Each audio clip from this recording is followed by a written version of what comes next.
Olá pessoal, tudo bem com vocês? Que tal aproveitarmos e fazer uma aulinha de inglês? Essas são as aulas de inglês com o Braga. Vamos falar sobre capitalization. Capitalization. Capitalization.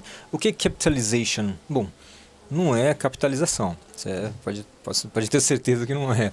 Estamos falando de letras maiúsculas.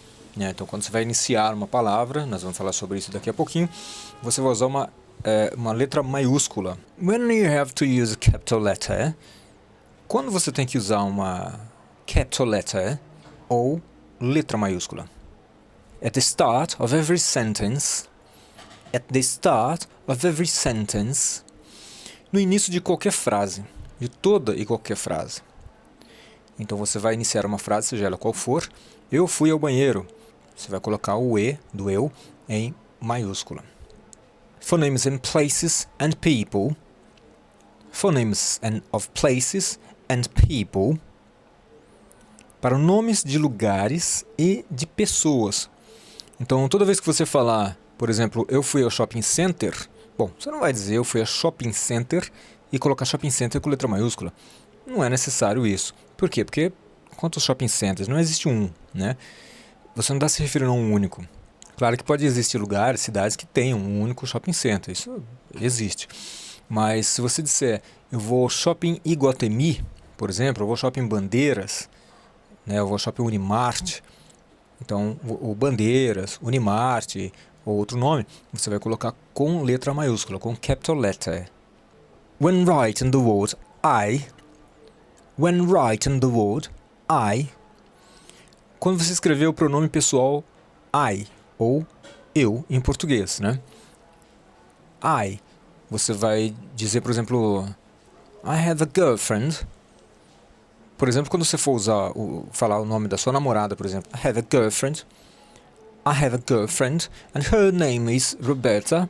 Eu tenho uma namorada e o nome dela é Roberta. Então você vai colocar o Roberta com letra maiúscula. I am a student. O I vai ser colocado com letra maiúscula nesse caso, até porque é o começo da frase. Mas o pronome pessoal I vai como letra maiúscula, mesmo se ficar em qualquer posição da frase. Initials like DIY, UK and FBI. Initials like DIY. O que é DIY? Bom, para você que não conhece, né, que nunca viu essa sigla, significa Do It Yourself. Por exemplo, às vezes as pessoas pegam uma receita de bolo para fazer em casa. A pessoa não sabe fazer o bolo, ela não quer comprar também. Então ela vai fazer ela mesma, né? Fazer você mesmo, faça você mesmo. Então, Do It Yourself é o que significa essa sigla. UK, United Kingdom, refere-se ao nome de um país, né? United Kingdom. E aí tem toda uma questão geográfica aí que a gente vai ver em alguma outra classe, alguma outra aula, vai, enfim, compreender isso aí. Mas vamos compreender isso como sendo um país no primeiro momento. When you use the UK, we have to use capital letter, countable and uncountable things. Countable and uncountable things. Coisas contáveis e coisas não contáveis.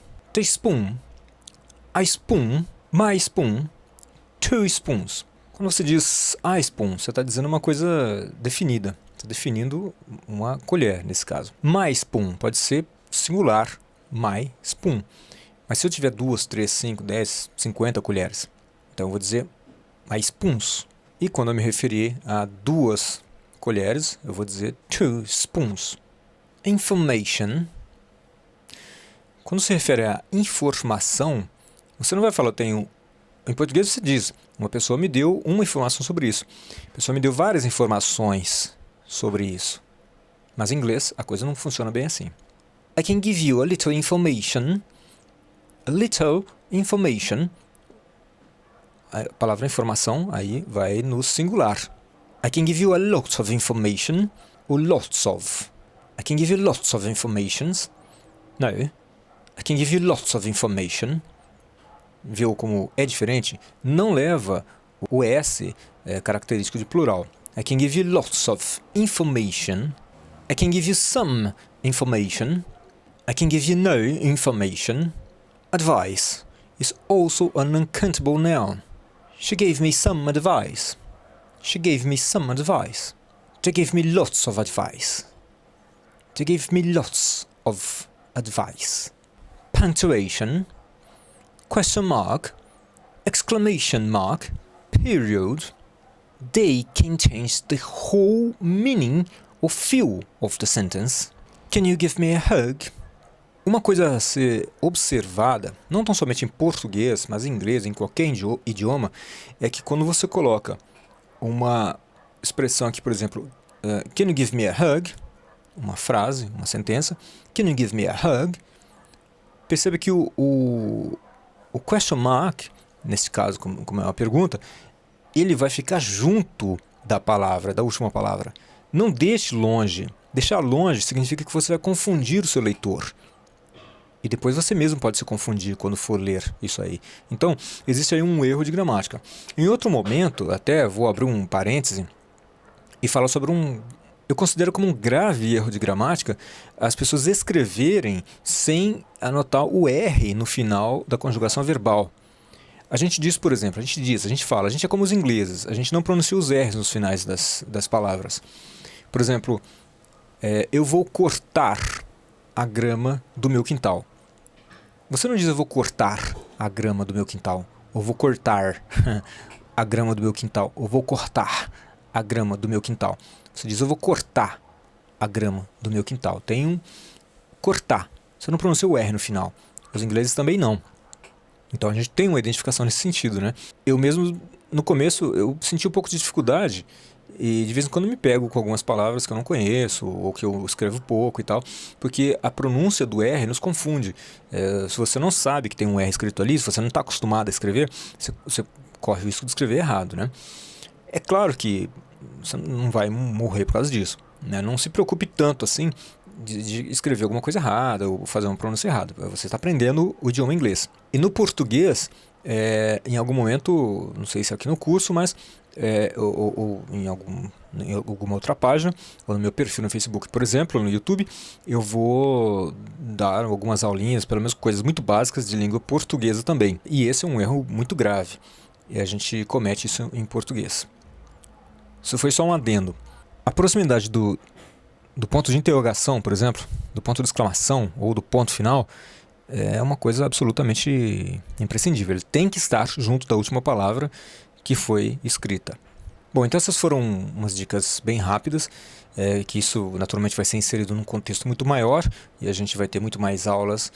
Não vão ser aulas, aqui na página não vão ser aulas muito completas, porque a ideia não é essa. A ideia é que a gente tenha aula particular ou em grupo, dependendo da situação. Por exemplo, a gente vai ter 8 aulas online e 2 aulas por mês presenciais. Então essas aulas presenciais serão em algum lugar público, um parque, um bosque, algum lugar assim, em que a gente consiga ir pelo menos 2 pessoas, no mínimo, né? 2 pessoas, para que a gente tenha uma aula externa.